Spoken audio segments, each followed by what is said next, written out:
Dans cette vidéo, on va voir comment déterminer la vitesse d'une onde grâce à sa double périodicité. On définira dans un premier temps la double périodicité et on verra pourquoi elle est nécessaire, parce que déterminer la vitesse d'une onde, c'est pas toujours évident en fonction de l'onde à laquelle on a affaire. On va voir ça de suite. Commençons par un cas simple, donc la vitesse d'une onde après une impulsion, donc un système, une perturbation qui ne serait pas périodique le long d'une corde. L'onde se déplace le long de la corde. Il suffit pour avoir la vitesse de prendre une position de référence pour un temps t égale 0, puis de regarder une variation de position delta x et le temps qu'il a fallu pour la parcourir. Donc delta t, et la vitesse c'est tout simplement la distance sur le temps, delta x sur delta t. Donc là c'était facile puisqu'on arrive à voir le début du passage de la perturbation et la fin. Et lorsque le système est périodique, ça peut être un peu plus compliqué. Si on regarde ces vagues par exemple, il va être difficile pour nous de prendre un point de repère et de repérer les nouvelles positions de l'onde, tout simplement. Donc on va avoir besoin d'autres grandeurs.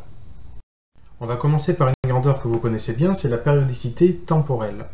Pour la déterminer, c'est assez simple. On va fixer, par exemple ici, la boule rouge, on va laisser le x fixe, c'est-à-dire que horizontalement, ça ne bougera pas. Et on va laisser osciller verticalement, et on va laisser le temps s'écouler normalement. Si on marque cette position y en fonction du temps, c'est-à-dire si on essaie d'avoir un graphique, on obtient y en fonction du temps. Voilà les positions de la bille qui évoluent. Et on peut déterminer facilement la période, puisque c'est le temps au bout duquel le phénomène se reproduira identique à lui-même.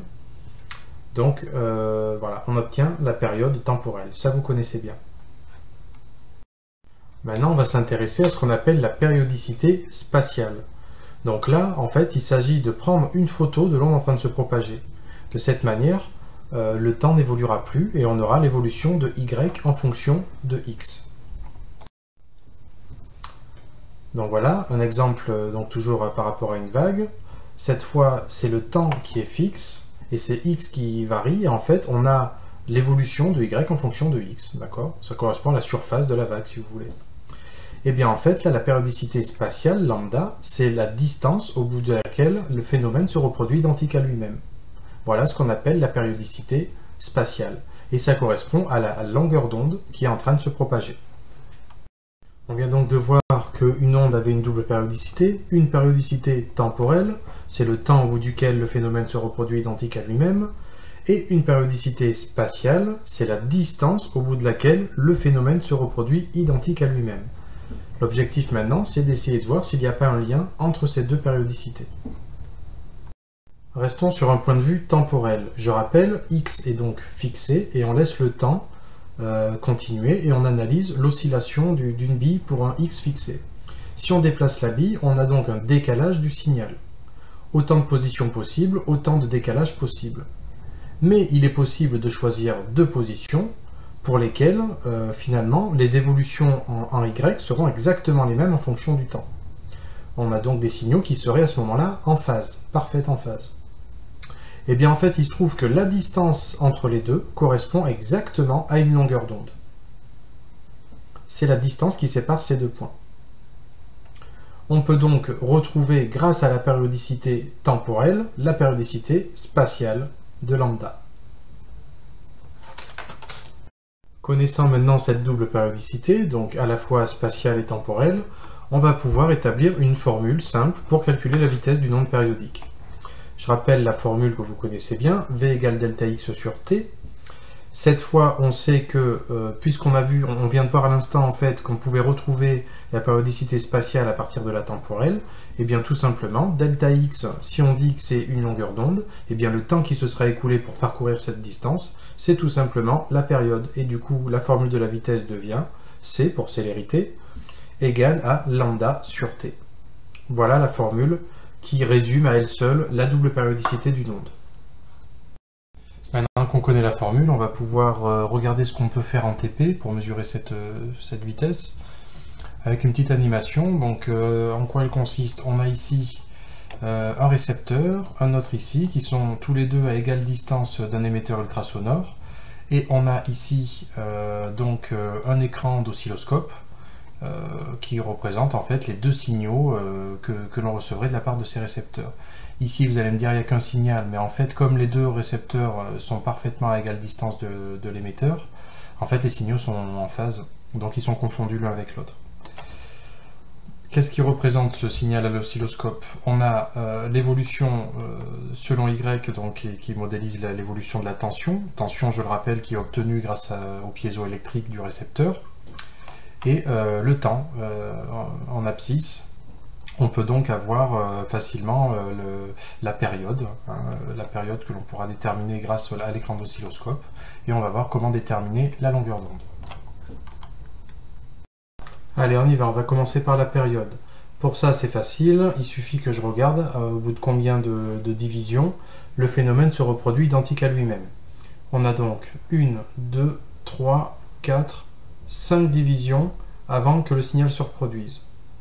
Chaque division vaut 5 microsecondes, ça me fera donc une période de 25 microsecondes. Tout va bien. La fréquence ici ne nous intéresse pas, je passe. Longueur d'onde des ultrasons. Alors, ça on en a besoin, parce qu'en fait on en a besoin pour appliquer la formule de la vitesse. V égale à lambda sur T. Je vais donc déplacer le récepteur 2, jusqu'à ce que les signaux se retrouvent à nouveau en phase. Pourquoi? Parce qu'en fait, tout à l'heure on a parlé de double périodicité. On voit que le récepteur 2, lorsque je le déplace, eh bien l'onde est reçue plus tard, on a donc un retard, et ce retard peut correspondre à une période, et comme on a vu par rapport à la double périodicité de tout à l'heure, le déplacement du récepteur 2 pour avoir un retard d'une période, eh bien ça correspond en fait à une longueur d'onde. Donc normalement, une longueur d'onde vaut 8,4 mm. Comme c'est une valeur précise dont j'ai besoin, je vais plutôt chercher une valeur moyenne. Je vais donc continuer jusqu'à avoir décalé 10 fois de 10 lambda pour avoir la valeur moyenne. Donc ça fait 1, 2, 3, 4, 5, 6, 7, 8, 9 et 10. 10, ouais, allez, 10 c'est bon. Donc 10 longueurs d'onde correspondent à 85,1 mm, donc une longueur d'onde, c'est 8,51. Je vais l'inscrire ici. 8,51, bon il ne prend pas le centième, c'est pas grave, 8,5 mm. Je vais donc pouvoir calculer la vitesse, j'ai tout ce qu'il me faut, j'ai juste besoin d'une calculette. Hop, down. Là voilà, alors, c'est parti. Donc on fait bien sûr attention aux unités, 8,5 mm qu'il faut mettre en mètres. Donc 10 puissance moins 3, divisé par donc la période, 25 microsecondes, que je vais bien sûr mettre en secondes, fois 10 puissance moins 6, on trouve 340 mètres par seconde. Donc je vais inscrire ici pour vérifier. On est OK avec l'animation, 340 mètres par seconde, c'est ce qui correspond à la vitesse moyenne d'une onde à 25 degrés, à pression atmosphérique normale. Donc tout va bien, on a fini de se servir de la double périodicité pour déterminer la vitesse d'une onde périodique. Petite remarque, si cette TI-89 virtuelle vous intéresse, je peux vous la passer, je l'ai sur clé USB, c'est un petit fichier exécutable. L'intérêt par rapport à la 82, c'est que là vous voyez les calculs complexes peuvent s'afficher comme sur le papier. Ça permet de vérifier si on s'est trompé sur une parenthèse ou autre. Donc c'est quand même pas mal pour s'entraîner et pour pouvoir l'intérêt justement des parenthèses. Allez, on en reparlera. Voilà pour cette vidéo. Donc dans la prochaine, on s'intéressera plus particulièrement à quelques caractéristiques des ondes sonores. Donc si vous avez encore faim, ne vous inquiétez pas, j'ai à manger. À bientôt.